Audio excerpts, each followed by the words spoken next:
കാറ്റത്തെ കിളിക്കൂട് സീരിയലിൽ ഉടൻ തന്നെ വരാൻ പോകുന്ന നല്ലൊരു അടിപൊളി എപ്പിസോഡിൻ്റെ റിവ്യൂവിലേക്ക് എല്ലാവർക്കും സ്വാഗതം.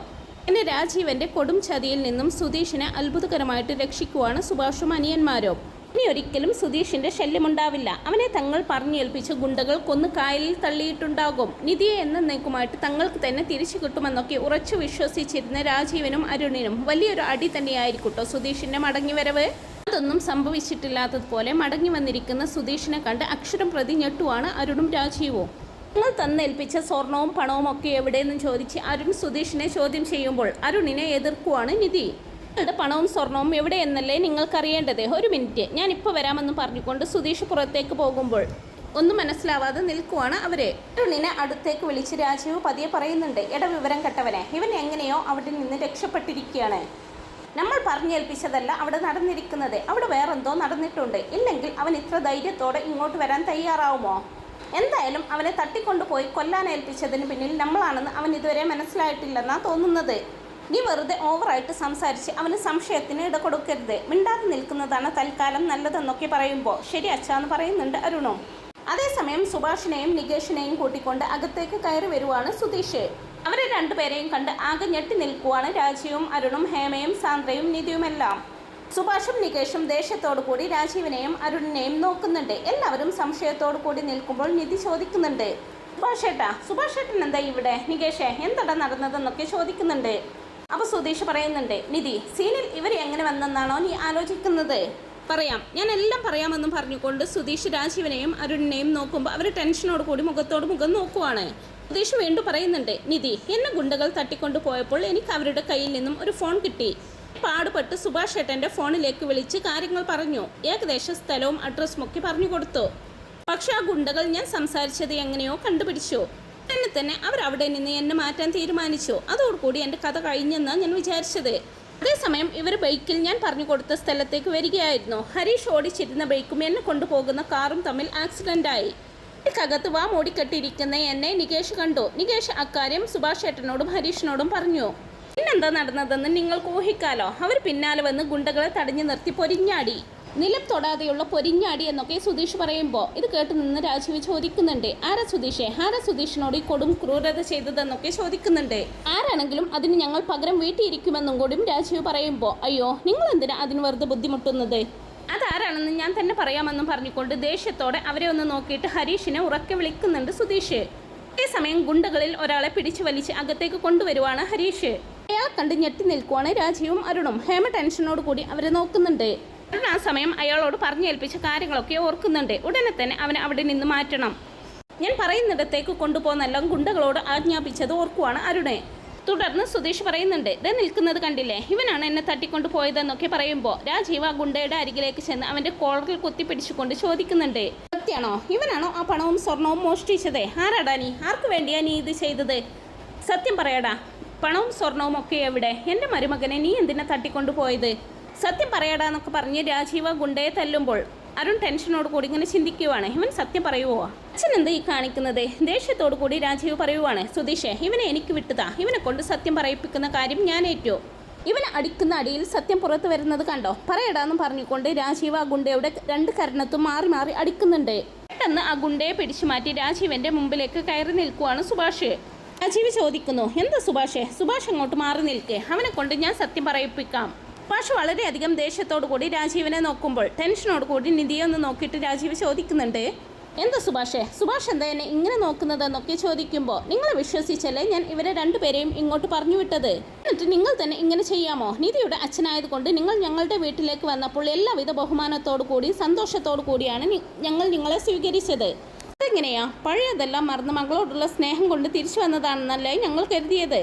ഞങ്ങളോടെല്ലാവരോടും സ്നേഹത്തോടെ സംസാരിച്ച് ഞങ്ങളുടെ വീട്ടിൽ നിന്നും ഭക്ഷണം കഴിച്ച് സന്തോഷത്തോടെ മകളെയും മരുമകനെയും കൂട്ടിക്കൊണ്ടു പോയിക്കോട്ടെ എന്ന് ചോദിച്ചപ്പോൾ നിങ്ങളെ വിശ്വസിച്ചല്ലേ ഞാൻ അതിന് സമ്മതിച്ചത്? നിങ്ങളെ വിശ്വസിച്ചല്ലേ ഞാൻ അവരെ നിങ്ങളോടൊപ്പം പറഞ്ഞു വിട്ടതെന്നെല്ലാം സുഭാഷ് ചോദിക്കുമ്പോൾ നിധി സംശയത്തോടെ രാജീവിനെ നോക്കുമ്പോൾ രാജീവ് ഇങ്ങനെ ടെൻഷനോടെ നിൽക്കുവാണ്. ആ സമയം ഹരീഷ് പറയുന്നുണ്ട്, സുഭാഷ് ഏട്ടാ, ഇങ്ങനെയൊന്നുമല്ല ഇയാളോട് സംസാരിക്കേണ്ടത്. നമ്മൾ അല്പസമയം കൂടി വൈകിയിരുന്നെങ്കിൽ സുധീഷ് ഏട്ടനെ ഇയാളെ ഇല്ലാതാക്കുമായിരുന്നു. ഇത് കേട്ട് ഞെട്ടി വിശ്വസിക്കാനാകാതെ രാജീവനെ നോക്കുവാണ് നിധി. അവരും നിധിയെ ശ്രദ്ധിക്കുമ്പോൾ നിധി ചോദിക്കുന്നുണ്ട്, നിങ്ങൾ എന്തൊക്കെയായി പറയുന്നത്? സുധീഷിനെ അവർ കൊന്നേനെയെന്നോ? ടീഷേ, നീ എന്തൊക്കെയാണ് ഈ പറയുന്നത്? എനിക്കൊന്നും മനസ്സിലാവുന്നില്ല. സുഭാഷ് ഏട്ടൻ എന്തിനാ അച്ഛനോട് ഇങ്ങനെയൊക്കെ സംസാരിക്കുന്നത്? കേട്ട് നികേഷ് പറയുന്നുണ്ട്, ഏടത്തിയുടെ അച്ഛനാണ് ഇതിനെല്ലാം കാരണക്കാരൻ എന്നൊക്കെ പറയുമ്പോൾ നിധി വിശ്വസിക്കാനാകാതെ രാജീവനെ നോക്കുവാണ്. നികേഷ് വീണ്ടും പറയുന്നുണ്ട്, അതെ ഏടത്തിയുടെ അച്ഛനാണ് സുധീഷ് ഏട്ടൻ്റെ പിന്നാലെ ഗുണ്ടകളെ പറഞ്ഞുവിട്ട് ആ സ്വർണവും പണവും ഒക്കെ മോഷ്ടിപ്പിച്ചത്. വിശ്വസിക്കാനാകാതെ കണ്ണു നിറഞ്ഞ് നിധി ചോദിക്കുവാണ്, അച്ഛനോ? അതെ സുധീഷ് ഏട്ടനെയും ഏടത്തിയെയും തമ്മിൽ പിരിക്കാനും ഏടത്തിയെ ഇവിടെ തന്നെ നിർത്താനുമാണ് ഏടത്തിയുടെ അച്ഛൻ ഇങ്ങനെയൊക്കെ ചെയ്തത്. ഇപ്പോൾ പിടിക്കപ്പെട്ടപ്പോൾ നിന്ന് അഭിനയിക്കുവാണ്. രാത്രി ആ ആക്സിഡൻറ്റ് ഉണ്ടായിരുന്നില്ലെങ്കിൽ ഞങ്ങൾ സുധീഷ് ഏട്ടനെ കാണില്ലായിരുന്നു. സുധീഷ് ഏട്ടനെ ഞങ്ങൾ കണ്ടില്ലായിരുന്നെങ്കിൽ ഇപ്പോൾ സുധീഷ് ഏട്ടൻ ജീവനോടെ ഉണ്ടാവില്ലായിരുന്നു. ഇത് കേട്ട് കരഞ്ഞുകൊണ്ട് സുധീഷിനെ ഒന്ന് നോക്കിയിട്ട് ദേഷ്യത്തോടെ രാജീവിൻ്റെ അരികിൽ വന്നുകൊണ്ട് നിധി ചോദിക്കുന്നുണ്ട്, ഇവർ പറയുന്നതൊക്കെ സത്യമാണോ? അച്ഛൻ്റെ ആൾക്കാരാണോ ഇതെല്ലാം ചെയ്തതെന്നൊക്കെ ചോദിക്കുമ്പോൾ രാജീവ് ഒന്നും മിണ്ടാതെ നിൽക്കുവാണ്. സത്യം പറ അച്ഛാന്ന് നിധി വീണ്ടും ഉറക്കെ ചോദിക്കുമ്പോൾ, അല്ല മോളെ, അങ്ങനെയൊന്നുമല്ല മോളെ നിധി, ഇവരെല്ലാവരും കള്ളം പറയുവാ. അച്ഛൻ ഇങ്ങനെയൊക്കെ ചെയ്യുമെന്ന് മോൾക്ക് തോന്നുന്നുണ്ടോ എന്നൊക്കെ ചോദിക്കുവാണ് രാജീവ്. അത് കേട്ട് സുധീഷ് ചോദിക്കുന്നുണ്ട്, ഓഹോ പിന്നെ എന്തിനാണ് സാർ കാറിൽ വെച്ച് എന്നെ വെല്ലുവിളിച്ചതെന്നൊക്കെ ചോദിക്കുമ്പോൾ സംശയത്തോടു കൂടി സുധീഷിനെ നോക്കുന്നുണ്ട് നിധി. ഈ വിളിയോന്ന് നിധി സംശയത്തോടു കൂടി ചോദിക്കുമ്പോൾ സുധീഷ് രാജീവിനെ നോക്കിയിട്ട് പറയട്ടെ എന്ന് ചോദിക്കുന്നുണ്ട്. ദേഷ്യത്തോടു കൂടി സുധീഷിന്റെ നേരെ വിരൽ ചൂണ്ടിക്കൊണ്ട് രാജീവ് വേണ്ടെന്ന് പറയുന്നുണ്ട്. എന്ത് വേണ്ടെന്ന്? നിങ്ങൾ പ്ലാൻ ചെയ്താണ് എന്നെ ഇങ്ങോട്ട് കൂട്ടിക്കൊണ്ടുവന്നതെന്ന് എനിക്ക് നന്നായിട്ടറിയാം. പക്ഷെ ഇങ്ങനെ ഒരു ചതി ചെയ്ത് എന്നെ ഇല്ലാതാക്കാൻ ശ്രമിക്കുമെന്ന് ഞാൻ സ്വപ്നത്തിൽ പോലും വിചാരിച്ചില്ല കേട്ടോ. ഇത് കേട്ട് രാജീവ് പറയുന്നുണ്ട്, നിധി ഇവൻ പറയുന്നതൊന്നും വിശ്വസിക്കരുത്. ഇനി ഞങ്ങളിൽ നിന്നും അകറ്റണമെന്നാണ് ഇവന്റെ ആഗ്രഹം. ഇവനെ വിശ്വസിക്കരുത് നിധി. അകത്ത് പോ, ഇവരുടെ കാര്യം ഞാൻ നോക്കിക്കോളാം. ഹേമേ, നീ നിധിയെയും കൊണ്ട് അകത്ത് പോ. ഇത് കേട്ട് എല്ലാവരും നിധിയെ നോക്കുമ്പോൾ നിധിയുടെ അടുത്തേക്ക് വന്ന് അവളുടെ കയ്യിൽ പിടിച്ചുകൊണ്ട് ഹേമ അകത്തേക്ക് വരാൻ വിളിക്കുന്നുണ്ട്. നിധി, അച്ഛൻ അവരോട് സംസാരിച്ചോളാമെന്ന് പറഞ്ഞില്ലേ? ഇനിയുള്ള കാര്യങ്ങളെല്ലാം അച്ഛൻ നോക്കിക്കോളൂ. വാ നമുക്ക് മുകളിലേക്ക് പോകാം, വാ മോളെ എന്ന് പറഞ്ഞുകൊണ്ട് വിളിക്കുമ്പോൾ നിധി ദേഷ്യത്തോടെ രാജീവിനെ തന്നെ നോക്കുവാണ്. രാജീവ് പറയുന്നുണ്ട്, അരുണെ നിധിയെയും കൂട്ടി അകത്ത് പോ. നിധിയുടെ അരികിലേക്ക് വന്ന് അവളുടെ കയ്യിൽ പിടിച്ചുകൊണ്ട് അരുൺ പറയുന്നുണ്ട്, നിധി നീ അകത്തേക്ക് വാ. അവരുടെ കാര്യം അച്ഛൻ നോക്കിക്കൊള്ളാമെന്ന് പറഞ്ഞില്ലേ? നീ അകത്തേക്ക് വാ നിധി, നമുക്ക് കാര്യങ്ങളൊക്കെ പിന്നീട് സംസാരിക്കാം. നീ വാ നിധി എന്ന് പറഞ്ഞ് അവർ നിധിയെ അകത്തേക്ക് കൊണ്ടുപോകാനായിട്ട് ശ്രമിക്കുമ്പോൾ അവരുടെ കൈ തട്ടി മാറ്റിക്കൊണ്ട് ദേഷ്യത്തോടു കൂടി നിധി പറയുന്നുണ്ട്, വിടന്നെ. ഇത് കേട്ട് ഞെട്ടി നിധിയെ നോക്കുവാണ് അരുണും ഹേമയും രാശിയുമെല്ലാം. എല്ലാവരുടെയും നേർക്ക് വിരൽ ചൂണ്ടിക്കൊണ്ട് നിധി പറയുന്നുണ്ട്, ദേ ആരെങ്കിലും എൻ്റെ ദേഹത്ത് കൈവച്ചാലുണ്ടല്ലോ. തുടർന്ന് നിധി രാജീവിന്റെ അരികിലേക്ക് വരുമ്പോൾ രാജീവ് പറയുന്നുണ്ട്, മോളെ നിധി ഞാൻ പറയുന്നതൊന്ന് കേൾക്ക്, ഇവരെ വിശ്വസിക്കരുത്. നിധി അച്ഛൻ പറയുന്നതൊന്ന് കേൾക്ക് എന്ന് പറഞ്ഞുകൊണ്ട് രാജീവൻ നിധിയുടെ തോളിലേക്ക് കൈ വെക്കുമ്പോൾ ആ കൈ തട്ടി മാറ്റുവാണ് നിധി. വീട്ടിലോടെ രാജീവ് നിധിയെ വിളിക്കുമ്പോൾ വിശ്വസിക്കാനാവാതെ നിൽക്കുവാണ് ഹേമയും അരുണും സാന്ദ്രയുമെല്ലാം. സമയം നിധി സുധീഷിനോട് ചോദിക്കുന്നുണ്ട്, അച്ഛൻ സുധീഷിനെ വെല്ലുവിളിച്ചായിരുന്നോ? അതെ നിധി, ഞാൻ പറഞ്ഞത് സത്യ. അന്ന് നിധിയുടെ അച്ഛൻ എൻ്റെ കാറിൽ കയറിയിരുന്നെന്ന് ഞാൻ പറഞ്ഞില്ലേ? ആ സമയം നിധിയുടെ അച്ഛൻ എന്നെ വെല്ലുവിളിച്ചെന്നും പറഞ്ഞുകൊണ്ട് രാജീവ് അന്ന് പറഞ്ഞ കാര്യങ്ങളെല്ലാം നിധിയുടെ അടുത്ത് പറയുവാണ് സുധീഷ്. 7 ദിവസത്തിനുള്ളിൽ നിധി എൻ്റെ മകളായി വീട്ടിലേക്ക് തിരിച്ചു വരും. ശേഷം രാജീവ് കിളിക്കൂട്ടിലേക്ക് വന്നതും നിധിയെ മാറ്റി നിർത്തി സംസാരിച്ചതും നിധിയോട് സത്യം തുറന്നു പറയാനാകാതെ നിധിയുടെയും രാജീവിൻ്റെയും കൂടെ ഇവിടെ വീട്ടിലേക്ക് വന്നതുമെല്ലാം പറയുന്നുണ്ട്. തുടർന്ന് സുധീഷ് പറയുവാണ്, ഇവിടെ വന്നതിന് ശേഷം ഇവർ വീണ്ടും എന്നെ ഒരുപാട് അപമാനിച്ചു. അതത്ര കാര്യമാക്കിയില്ല. നിധി ഈ വീട്ടിൽ സന്തോഷവതിയായിരുന്നു. ഒറ്റ കാരണം കൊണ്ടാണ് ഞാൻ മിണ്ടാതെ നിന്നതെന്നൊക്കെ പറയുമ്പോൾ കണ്ണു നിറഞ്ഞുകൊണ്ട് നിധി ചോദിക്കുന്നുണ്ട്, അറിയാതെ ഇവിടെ വെച്ച് ഇവർ സുധീഷിനെ അപമാനിച്ചോ? ഇവരെന്താ ചെയ്തത്? സുധീഷ് നടന്ന കാര്യങ്ങളെല്ലാം നിധിയോട് പറയുമ്പോൾ അരുൺ പറയുന്നുണ്ട്, എൻ്റെ വീട്ടിലേക്ക് ഡ്രൈവറായിട്ട് വന്നിട്ട് ഞങ്ങൾ കഴിച്ച ശേഷം ബാക്കി വരുന്ന ഭക്ഷണമല്ലേ നീ കഴിച്ചുകൊണ്ടിരുന്നത്? ഇപ്പോൾ നീ ഞങ്ങളോടൊപ്പം ഇരിക്കാറായോ? അങ്ങനെ ഇപ്പോൾ വേണ്ട, നീ തൽക്കാലം തറയിൽ ഇരുന്നാൽ മതി എന്നൊക്കെ പറഞ്ഞ് സുധീഷിനെ തറയിലിരുത്തിയതും അജയും അരുണും വളരെ മോശമായിട്ട് സുധീഷിനോട് സംസാരിച്ചതുമെല്ലാം സുധീഷ് നിധിയോട് പറഞ്ഞു കൊടുക്കുന്നുണ്ട്. ഇതെല്ലാം കേട്ട് നിറ കണ്ണുകളോടെ നിൽക്കുവാണ് നിധി. സുഭാഷും ഹരീഷും നികേഷും എല്ലാം വിഷമത്തോടെ സുധീഷിനെ നോക്കുന്നുണ്ട്. തുടർന്ന് സുധീഷ് പറയുന്നുണ്ട്, ഈ സ്വർണവും പണവും ഒക്കെ തന്നിട്ട് ഇത് അവിടെ കൊണ്ടുപോയി കൊടുക്കണമെന്ന് പറഞ്ഞപ്പോൾ എന്തോ അത്യാവശ്യ കാര്യമായതുകൊണ്ടാണ് എന്നെ ഏൽപ്പിച്ചതെന്നാണ് ഞാൻ വിചാരിച്ചത്. നിധിയുടെ അച്ഛൻ എന്നെ ട്രാപ്പ് ചെയ്യുവാണെന്ന് എനിക്ക് മനസ്സിലായതേ ഇല്ല. കേട്ട് രാജീവ് പറയുന്നുണ്ട്, എടാ നിർത്തടാ, നീ പറഞ്ഞു അങ്ങോട്ടാ. നിധി മോളെ, ഇവനെ വിശ്വസിക്കരുത്. നിന്റെ ആരാ? നിന്റെ ജീവിതത്തിലേക്ക് ഇപ്പോൾ വന്നവനാ. നിന്നെ 23 വർഷത്തോളം നിന്നെ വളർത്തി വലുതാക്കിയ നിന്റെ അച്ഛനാ. ഇവനെയാണോ നീ വിശ്വസിക്കേണ്ടത്, അതോ അച്ഛനായ എന്നെയാണോ വിശ്വസിക്കേണ്ടത്? ഇവൻ പറയുന്നതൊക്കെ സത്യമാണെന്ന് തന്നെ ഇരിക്കട്ടെ, ഇവൻ ഈ പറയുന്നതിനൊക്കെ എന്ത് തെളിവാണുള്ളത്? എനിക്ക് വേണമെങ്കിൽ പറയാമല്ലോ, എൻ്റെ സ്വത്തിന് വേണ്ടിയിട്ടാണ് എൻ്റെ മോളെ ഇവൻ കല്യാണം കഴിച്ചതെന്ന്. വായിൽ തോന്നിയത് എന്തും വിളിച്ചു പറയാമെന്നാണോ? തെളിവ് വേണം. ഞാനാണ് ഇവനെ കൊല്ലാൻ ശ്രമിച്ചത് എന്നുള്ളതിന് എന്തെങ്കിലും തെളിവുണ്ടോ എന്ന് ചോദിക്കുമോളെ എന്നൊക്കെ പറയുമ്പോൾ ഇത് കേട്ട് ആ ഗുണ്ടയുടെ അരികിലേക്ക് ചെന്ന് അവൻ്റെ ഷർട്ടിൽ കുത്തിപ്പിടിച്ചുകൊണ്ട് ഹരീഷ് പറയുന്നുണ്ട്, തെളിവല്ലേ സാറിന് വേണ്ടത്? ദാ തെളിവുണ്ട്. സാർ ചോദിക്കുന്നത് കേട്ടില്ലേടാ, പിന്നെ നീ എന്താ മിണ്ടാതെ നിൽക്കുന്നത്? സാറ് ചോദിച്ചത് തെളിവല്ലേ, അത് ഇവൻ തരും. എന്ന് പറഞ്ഞ് ഹരീഷ് അയാൾക്ക് ഒന്നുകൂടി കൊടുക്കുന്നതോടുകൂടി നടന്ന കാര്യങ്ങളെല്ലാം ആ ഗുണ്ട നിധിയോട് പറഞ്ഞു കൊടുക്കുന്നുണ്ട്. രാത്രി സുഭാഷും ഹരീഷും നികേഷും കൂടിയാണ് അയാളെ തല്ലിച്ചതച്ചത്. ഇക്കാര്യം ഏൽപ്പിച്ചത് ആരാ? നീ എന്തിനാടാ ഞങ്ങളുടെ അനിയനെ തട്ടിക്കൊണ്ടു പോയത്? സത്യം പറയടാന്നും പറഞ്ഞുകൊണ്ട് അവർ ആ ഗുണ്ടയെ ചോദ്യം ചെയ്യുന്നുണ്ട്. തല്ലുകൊണ്ട് തളർന്ന് അവരുടെ മുമ്പിൽ പിടിച്ചു നിൽക്കാനാകാതെ ആ ഗുണ്ട അവരോട് സത്യം പറയുന്നുണ്ട്.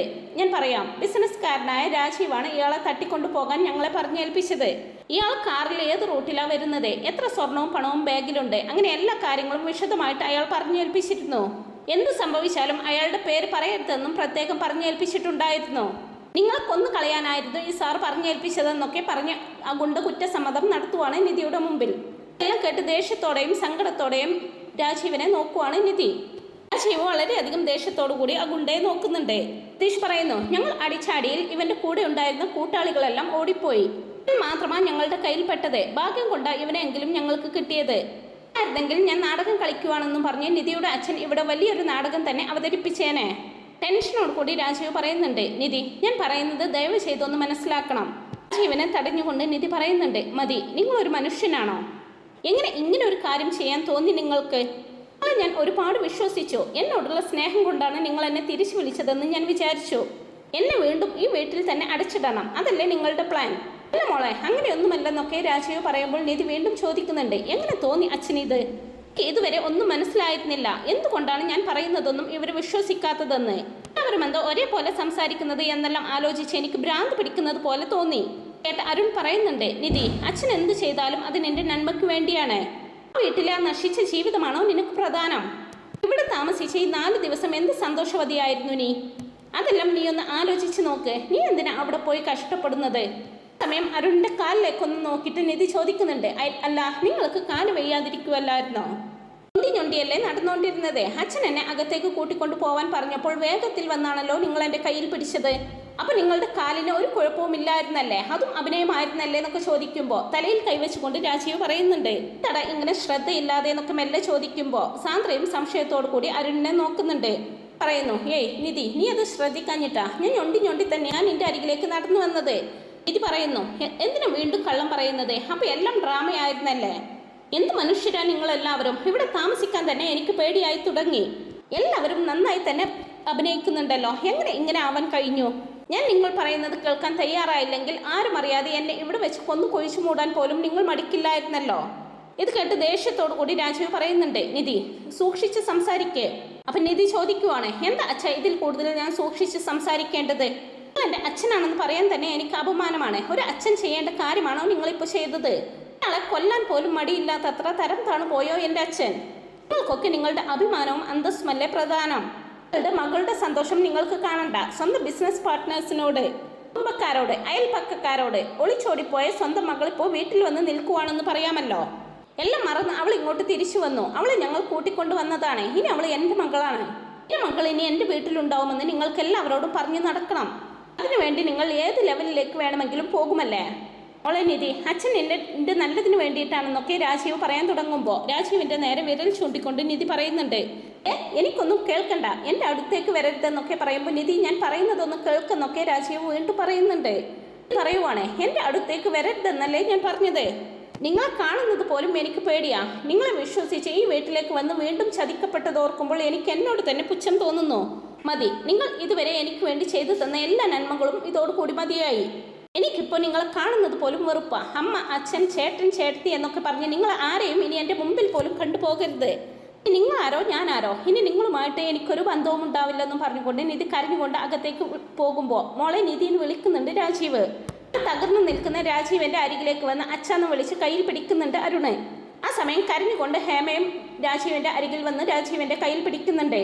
ഈ സമയം തൻ്റെ ബാഗുമെടുത്ത് നിധി താഴേക്ക് ഇറങ്ങി വരുവാണ്. എല്ലാവരുടെയും അരികിലേക്ക് വന്ന് നിധി പറയുന്നുണ്ട്, നമുക്ക് പോകാം, വാ. രാജീവും അരുണും ഹേമയും എല്ലാം വിഷമത്തോടു കൂടി നിധിയെ നോക്കുവാണ്. സുഭാഷും സുധീഷും ഹരീഷും നികേഷും എല്ലാം നിധിയുടെ അരികിലേക്ക് വരുന്നുണ്ട്.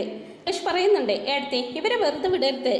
സുധീഷ് ഏട്ടനെ കൊല്ലാൻ നോക്കിയവരാണ് ഇവരെ. ഇവരുടെ എല്ലാവരുടെയും പേരിൽ പോലീസ് കംപ്ലൈന്റ് കൊടുക്കണം. ഒരാളെ തട്ടിക്കൊണ്ടുപോയി കൊല്ലാൻ നോക്കുന്നത് നിയമത്തിന്റെ മുമ്പിൽ തെറ്റല്ലേ ഏടത്തി? സാക്ഷി പറയാനും ആളുണ്ട്. നമുക്ക് കംപ്ലൈന്റ് കൊടുക്കാമേ ഏടത്തി? ഇത് കേട്ട് നിധി ഒന്നും മിണ്ടാതെ നിൽക്കുമ്പോൾ രാജീവ് ദേഷ്യത്തോടു കൂടി നികേഷിനെ നോക്കുവാണ്. എല്ലാവരും നിധിയെ നോക്കുമ്പോൾ സുഭാഷ് പറയുന്നുണ്ട്, എടാ നികേഷ്, തൽക്കാലം നമുക്കത് ക്ഷമിക്കാം. ഇവർ ചെയ്ത പാപത്തിന് ഇവർ അനുഭവിക്കും. പോകാം. നിധി മോളെ ആ ബാഗ് ഇങ്ങ് താന്ന് പറഞ്ഞുകൊണ്ട് നിധിയുടെ കയ്യിൽ നിന്നും ബാഗ് വാങ്ങി പിടിക്കുന്നുണ്ട് സുഭാഷ്. അവർ നിധിയെയും കൂട്ടി അവിടെ നിന്ന് പോകാനൊരുങ്ങുമ്പോൾ രാജീവ് ഉറക്കെ നിധിയെ വിളിക്കുന്നുണ്ട്.